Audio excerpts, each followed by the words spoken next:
And what you've seen tonight are two different approaches for the future. While my opponent claims things are going great, the facts that I have cited show it differently. I do not begrudge Mr. Gray's beliefs, nor do I think he's a bad person. What I do believe is that we can do better. We can do better than a 60% property tax increase.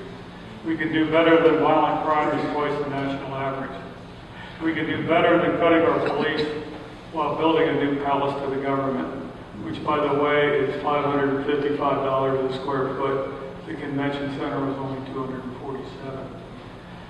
We can do better than saying we support local businesses, but using all outside companies to build a new city hall. We can do better for our residents, the people of the city. Elect me your mayor, and I will do better. I will use common sense to put our fiscal house in order. I will use determination to restore our police force and drive the criminals back out of Lancaster. I will use cooperation to bring together everyone in the city to drive economic revitalization that will bring new jobs and new revenues in our town. And I will use my proven and tested abilities as a leader to ensure we make real progress, all of us, as we move forward. Then I'll say to Mayor Gray, with all respect, you would make a wonderful professor, but the city needs a businessman who's in charge and wants to help Lancaster progress. A few final thoughts before I run out of time. Can we afford another 4 years? Do you feel safer than you did 4 or 8 years ago? Thank you again for letting me be here tonight, and I hope we move Lancaster forward to a better future. Thank you. I too would like to thank Lancaster newspapers for holding this forum tonight. You've seen two drastically different candidates.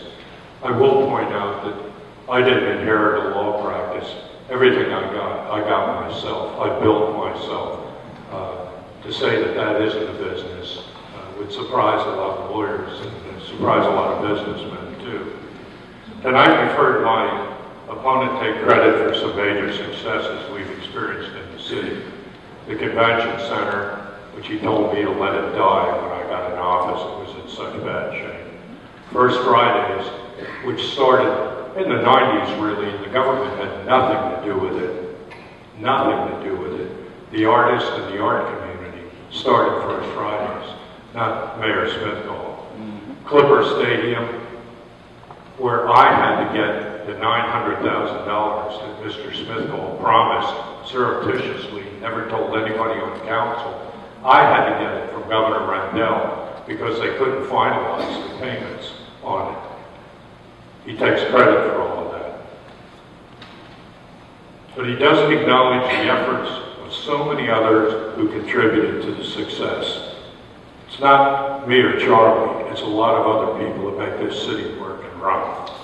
Nor does he acknowledge the mistakes that were made or the opportunities that were lost during his time as mayor. An example says I raised taxes. He didn't raise taxes 1 year. He did a bond swap at $700,000. I had to get the $4 million to buy us out of that Smithgall's bond swap. I had to do that, not him. These lost opportunities show that this is not leadership and it's not what Lancaster needs. Tonight, you've heard my opponent talk as if he knows what's happening in the city these days. It's been 8 years since he left office. Before this campaign began, did you run into him downtown or Central Market? Did you see him in your neighborhood? Have you seen him at any First Friday events? Did he attend any city council meetings? I'll tell you, no. Maybe 1 or 2 in the last 8 years. Or a downtown celebration event. In fact, Mr. Smithgall has not actively participated in city life since leaving the mayor's office. I can see that Charlie loves the city, but his absence has made him out of touch and disconnected with the reality of where Lancaster is right now. Today, Lancaster is thriving, our neighborhoods are improving and stronger, our future is full of promise and potential. Everything you heard from Mr. Smithgall tonight was negative. It's terrible. Crime, taxes, bond money. He didn't mind taking get $300,000 in bond money from the county to preserve his firing range in southern Lancaster County. Whoa, what was that? Don't interrupt me, please. We need only to seize the opportunity before us and overcome the challenges ahead. I'm prepared to lead us forward and achieve our potential. We're on a roll. Ed Rendell described redoing the city as pushing a boulder up a mountain until you get to the peak, and then you start chasing it down the other side. We aren't over the peak yet, but we're close to the peak. We're ready to go. The Criz could certainly take us there, and I'll take credit along with Senator Smucker for that ability. We're ready to go, and we're ready to start chasing the boulder. Don't let negativity poison all the good things that are happening in Lancaster. I've got to respond to something on that.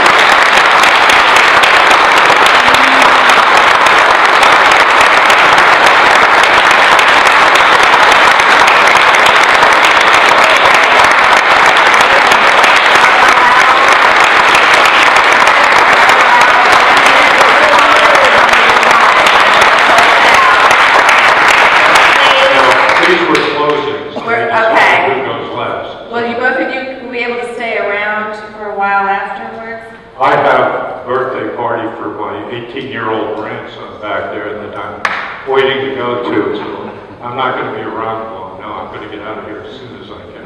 You said a minute? Go ahead, quickly. There's several very... Just quickly, 30 seconds, quickly.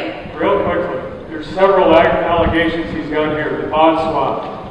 He chose to pay it off. It was not paid off. If he had sat with it, the city would have made money on it. Number two, you said I gave $300,000. I got $300,000 for the county for my range. Absolutely untrue. The county practices in my range absolutely for free. Your allegations are so full of crap, it's pathetic.